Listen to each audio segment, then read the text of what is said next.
ઉધના વિસ્તારમાં Aaradhya corporation finance ઓફિસની બહાર થયેલા ચકચારી ફાયરિંગ કેસના મુખ્ય આરોપીને ઝડપવાની ઉચ્ચ પ્રાધાન્ય ધરાવતી કાર્યવાહી પોલીસે સફળતાપૂર્વક પૂર્ણ કરી। ઉધના વિસ્તારમાં આરાધ્યા કોર્પોરેશન ફાઇનાન્સ ઓફિસની બહાર થયેલા ચકચારી ફાયરિંગ કેસના મુખ્ય આરોપીને ઝડપવાની ઉચ્ચ પ્રાધાન્ય ધરાવતી કાર્યવાહી પોલીસે સફળતાપૂર્વક પૂર્ણ કરી છે। ગુનામાં સંડોવાયેલ બે વોન્ટેડ આરોપી ગુરમુખ ઉર્ફે ગુરુસિંહ અને શુભમ ઉર્ફે માફિયા સિંહને ઉત્તર પ્રદેશના લાલગંજ વિસ્તારમાંથી ઝડપી પાડવામાં આવ્યા હતા। આરોપીઓએ ફાયરિંગ બાદ નેપાળ ભાગવાની યોજના બનાવી હતી। તેઓ આ માટે લખનૌમાં તેમના મિત્રના ઘરે છુપાયા હતા, પણ ઉધના પોલીસે ટેકનિકલ સર્વેલન્સના આધારે યોજનાને નિષ્ફળ બનાવી દેવાઈ હતી। 28 નવેમ્બર 2024ના રોજ થઈ હતી, જ્યારે રાત્રે આશરે 8:30 વાગ્યે બમરોલી રોડ પર આવેલી આરાધ્યા કોર્પોરેશનની ઓફિસ બહાર બાઇક પર આવેલા અજાણ્યા શખ્સોએ તાબડતોડ ફાયરિંગ કર્યું હતું। ઘટનાને પગલે પોલીસ અને સુરત ક્રાઇમ બ્રાન્ચ તાત્કાલિક રીતે અલગ અલગ ટીમો બનાવીને તપાસ શરૂ કરી।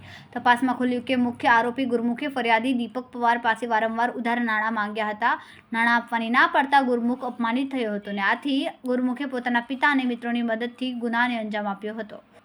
ગુરમુખે દીપક પવારને બદલો લેવા માટે શુભમ ઉર્ફે માફિયા, અજય ગાયકવાડ, હિમાલય ઉર્ફે સની, ગણેશ ઉર્ફે ગણ્યો અને અમૃતાંશ ઉર્ફે લુલિયા સાથે મળીને ફાયરિંગની યોજના બનાવી હતી। ઉધના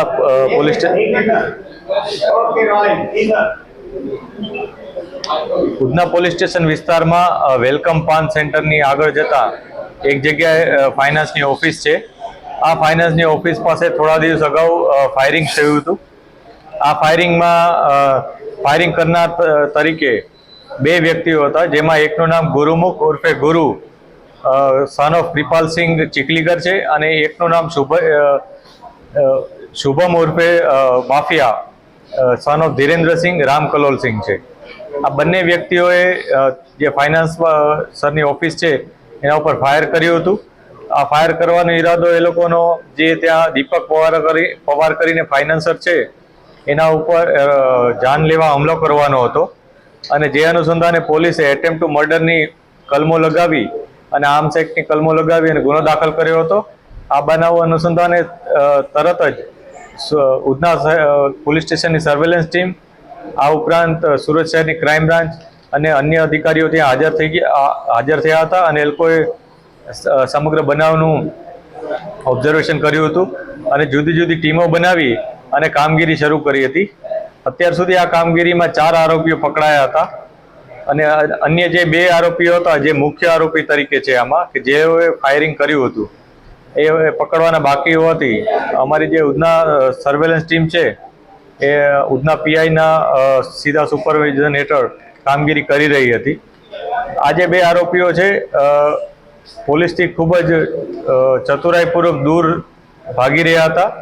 એ લોકોએ અહીંથી ફાયરિંગ કરી અને અહીંથી વડોદરા ગયા, વડોદરાથી અમદાવાદ, અમદાવાદથી ભાવનગર ગયા હતા। ત્યાં 2 દિવસ રોકાયા। ત્યારબાદ તેઓ ત્યાંથી સીતામઢીની જે ટ્રેન છે બિહાર, ત્યાં જતા રહ્યા હતા।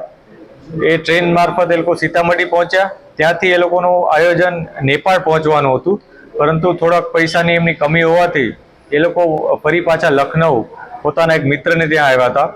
લખનઉ આવી અને પછી ત્યાં પણ તેઓ અલગ અલગ વિસ્તારમાં રહેતા હતા અને છેવટે બારાબંકી ખાતે તે લોકોનો અમને ઇન્ફોર્મેશન મળી કે તેઓ બંને બારાબાંકી ખાતે રોકાયેલા છે। એટલે અમારી ટીમે એમનો પીછો કરતા બારાબાંકી ખાતેથી એમને અટકાયતમાં લીધા અને જે આગળની કાર્યવાહી શરૂ કરી। આજે બંનેને અરેસ્ટ કરવામાં આવ્યા છે। આ ઉપરાંત બંને જે વેપન યુઝ કર્યું છે આ બનાવમાં, એ વેપન ક્યાંક ફેંકી દીધું હતું।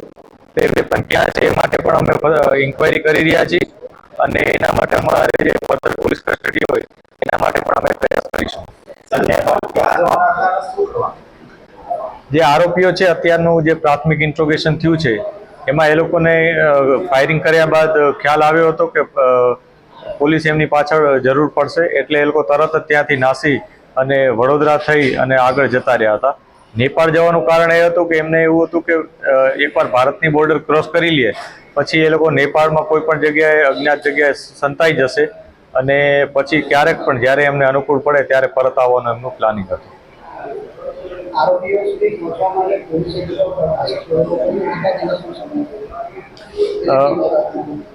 આ માટે એક ડેડિકેટેડ ટીમ લગાવવામાં આવી હતી આ ડેડિકેટેડ ટીમનું કામ આરોપીઓને સતત ફોલો કરી, જેમાં સીસીટીવી ફૂટેજીસ અને અન્ય અમારા જે ઇન્ફોર્મર્સ હોય છે એમનો કોન્ટેક્ટ થ્રુ અમને જે લિંક મળે એ લિંક ફોલો કરવાની હતી. આ લિંક ફોલો કરવામાં અમારે એક ટેકનિકલ ટીમ બનાવવી પડી હતી. આ ટેકનિકલ ટીમ બાદ એક અમારે જે સીસીટીવી ચેક કરતા હોય છે એ લોકોની એક ટીમ હતી. આ ઉપરાંત અમારા ઇન્ફોર્મર્સ સાથેના અમારા કોન્ટેક્ટ્સ હતા અને છેવટે એક મોટી ટીમ કે જેમાં અમારા 8 પોલીસ જવાનો અહીંથી ત્યાં ગયા હતા, જ્યાં એમનું લોકેશન સીતામઢીનું આવ્યું હતું. બિહારમાં એમનું લોકેશન અમે મેળવ્યું હતું, ત્યાં અમે આસપાસ પૂછતાછ કરી હતી. બિહારમાં અમને કન્ફર્મ થયું હતું કે એ સીતામઢી આવ્યા હતા. સીતામઢીથી એ લોકોએ પટનાની ટ્રેન પકડી હતી, એટલે અમે પટના બાજુ તપાસ કરી. એટલે અમારી ટીમ અહીંથી સળંગ જે રીતના આરોપીઓ ગયા હતા એને સતત ફોલો કરી અહીંથી વડોદરા, અમદાવાદ, ભાવનગર, ત્યાંથી સીતામઢી, ત્યાંથી પટના, ત્યાંથી પાછા લખનઉ ગયા હતા. લખનઉથી પણ જે આ લોકોના આંતરિક ગામો છે ત્યાં આંતરિક ગામો પણ આ લોકો રોકાયા હતા, તો ત્યાં પણ એમના પીછો કર્યો હતો. અને છેવટે જ્યારે કન્ફર્મ થયું કે આ લોકો બારાબાંકી ખાતે સ્થાયી થયેલ છે, તો છેવટે ત્યાંથી અમે એને ઝડપી પાડેલ હતા.